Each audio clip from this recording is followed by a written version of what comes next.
ধরুন আপনি সারা জীবনে 1 কোটি টাকা ইনকাম করবেন। কয় কোটি? 1 কোটি টাকা ইনকাম করবেন, এটা নির্ধারিত, আল্লাহ তাআলা ফিক্স করে ফেলেছেন, এটা আল্লাহর সিদ্ধান্ত। কিন্তু এই 1 কোটি হালাল পন্থায় আপনি উপার্জন করবেন না হারাম পন্থায়, এটা আপনার সিদ্ধান্ত। So now the decision is yours.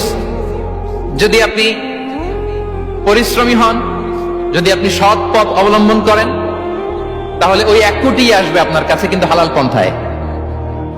আর যদি আপনি হালাল হারাম মিক্স করেন, টেবিলের উপর দিয়েও নেন, নিচ দিয়েও নেন, আসবে কিন্তু 1 কোটি। আসবে কয় কোটি? কথা বোঝে নাই বোধহয়।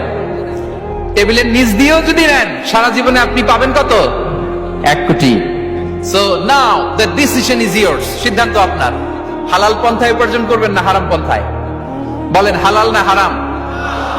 হারামের সাথে আমাদের কোনো সম্পর্ক? হারামকে আমরা এই কনভেনশন সেন্টার থেকে না বলে দিলাম, আওয়াজ করে বলুন নো। হারামের সাথে আমাদের কোনো সম্পর্ক?